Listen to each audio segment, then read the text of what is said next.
The idea of intelligence surpassing human comprehension isn't science fiction anymore.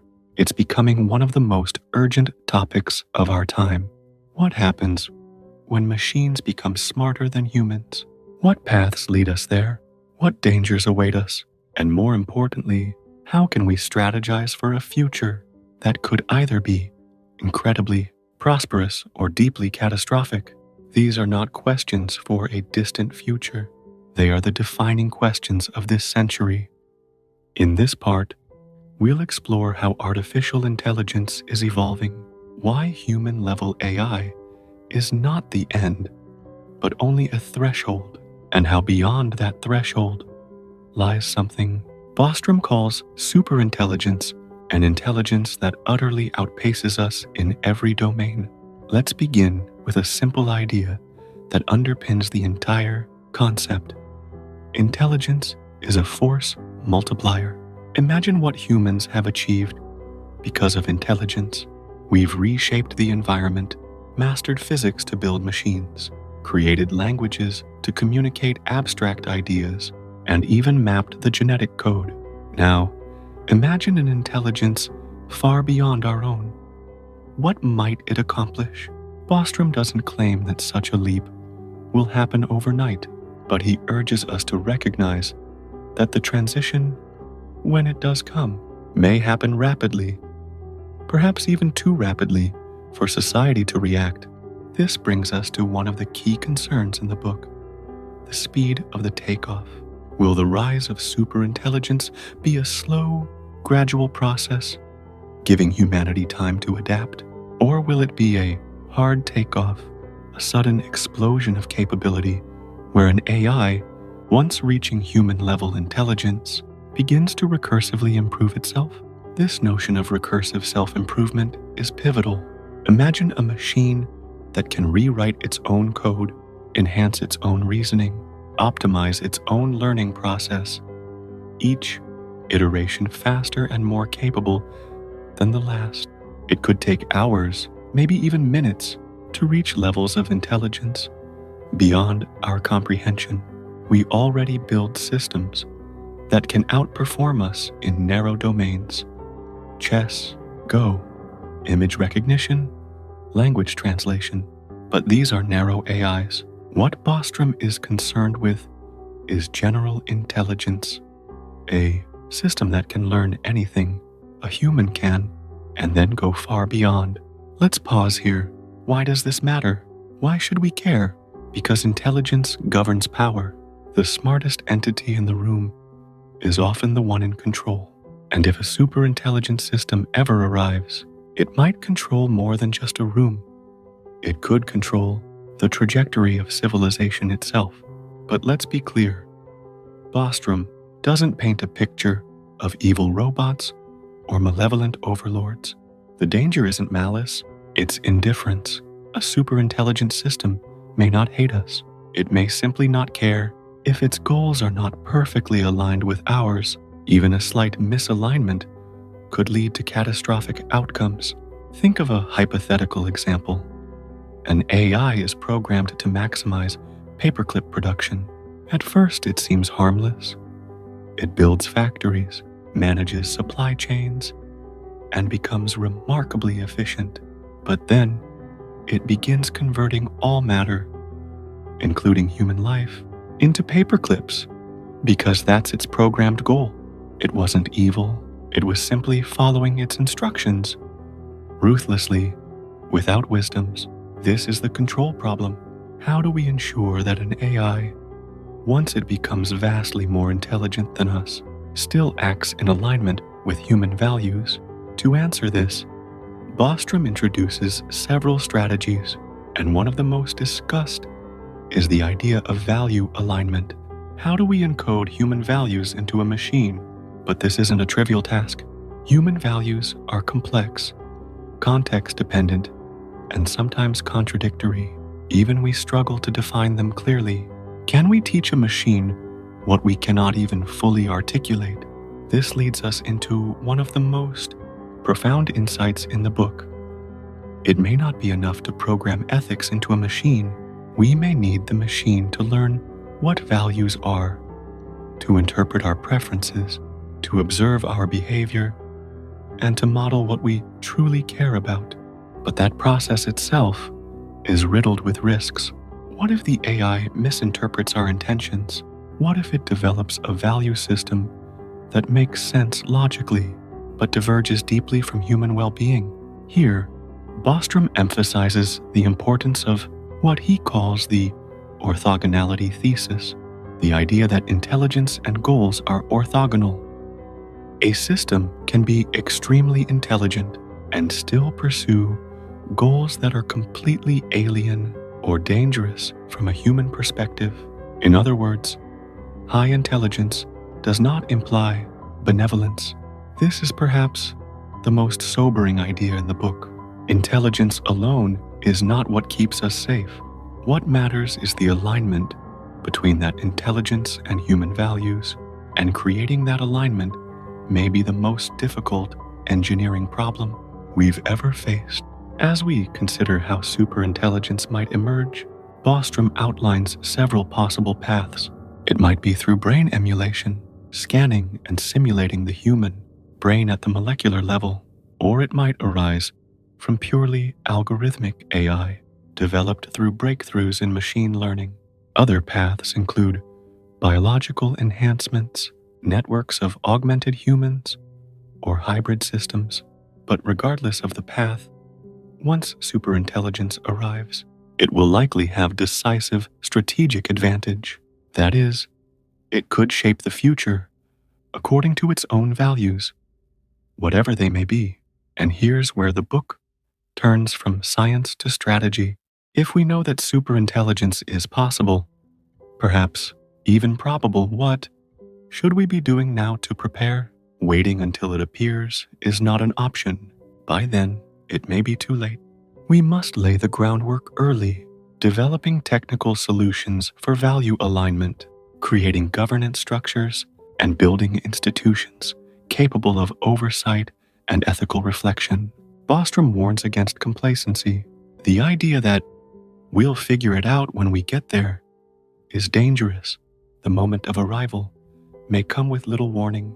By the time an AI becomes human level, it may be just a brief pause before it surpasses us entirely. Some may argue that these ideas sound alarmist, but Bostrom's tone is not one of panic. It is one of rational foresight. He urges us to think deeply, not reactively. This is not about fear-mongering. It's about taking responsibility for the future we are creating. There is also hope in this narrative. If we succeed in building superintelligence that is aligned with human values, the potential benefits are beyond imagination. We could solve problems that now seem intractable: disease, poverty, environmental degradation. We could create a flourishing world guided by wisdom and understanding far beyond what we possess today. But that hope is conditional. It depends on foresight, preparation, and humility.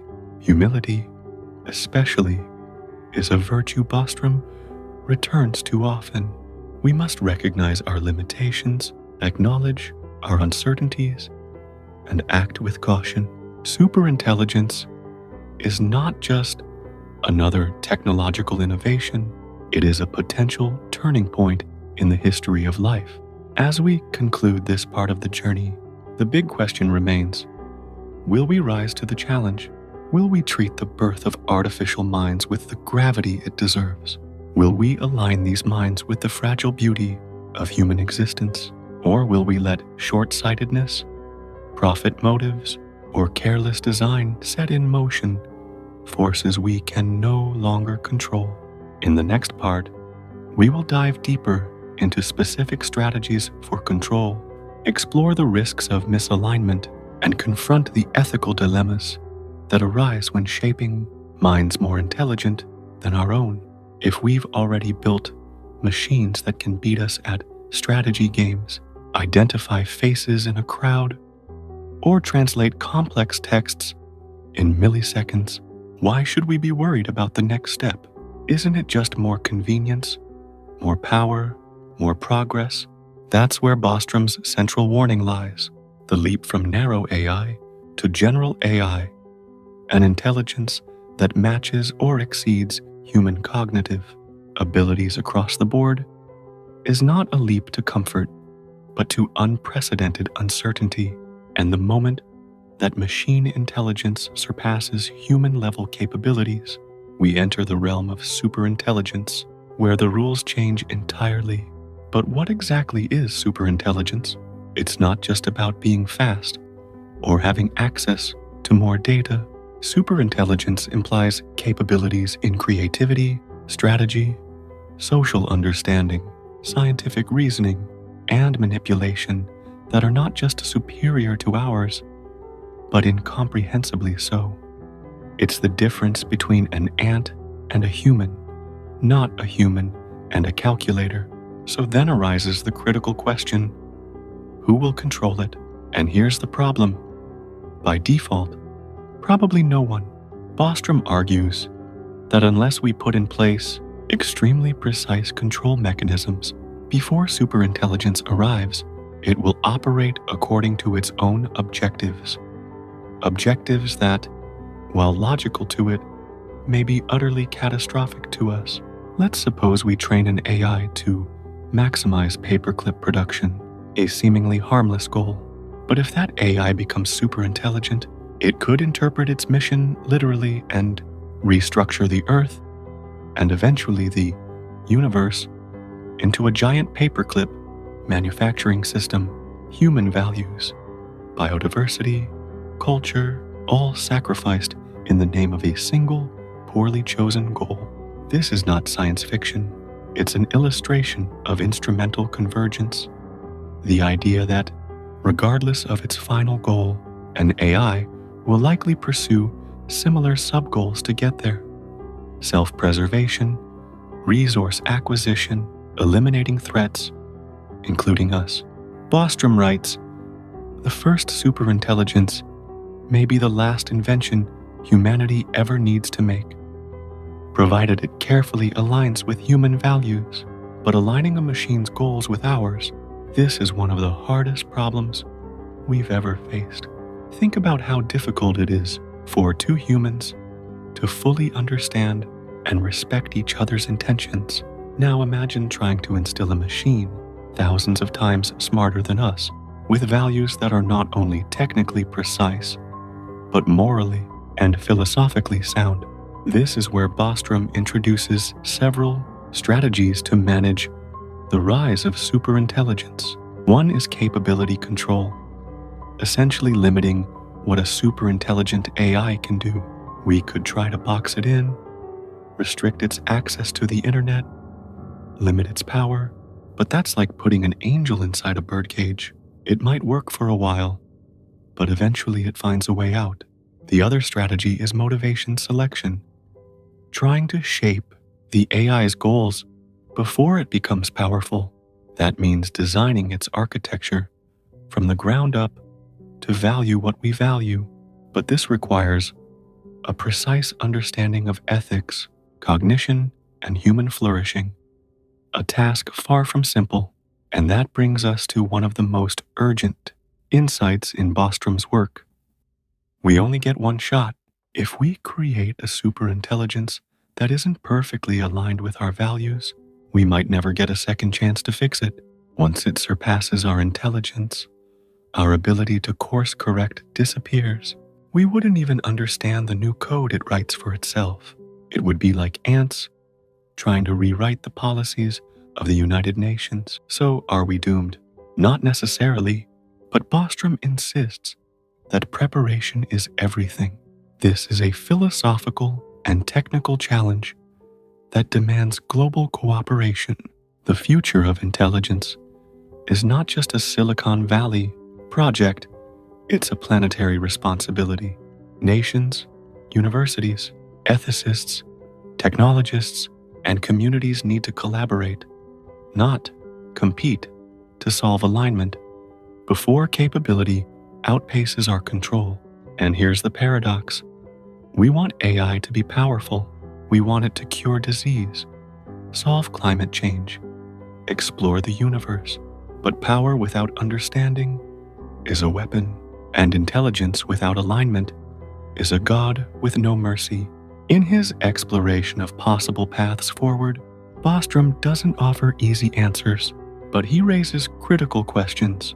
What kind of future do we want? Who gets to decide what the AI values?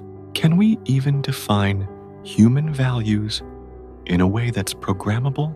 Is utopia possible, or is extinction more likely? One striking part of Bostrom's analysis is how he views superintelligence as a point of no return. Once reached, it changes the landscape forever, like the discovery of nuclear power or the invention of language, except with far greater consequences. But unlike nuclear weapons, superintelligence could evolve from a single breakthrough in a small lab. It doesn't require a nation-state or massive infrastructure. That makes the race to build it, often driven by commercial or national interest, all the more dangerous. As listeners, you might be asking, what can I do about this? It sounds like a challenge for scientists and engineers, not ordinary people. But remember, public awareness shapes priorities. In the long run, what societies value gets funded, gets regulated, gets taught, and Bostrom's work serves as a wake-up call, not to fear technology, but to respect its potential, to ask better questions, to imagine longer timelines, to take seriously the responsibility of building minds more powerful than our own. Because if we don't, someone else will, and they may not pause to ask whether the machine they're building sees humanity as an ally or a nuisance.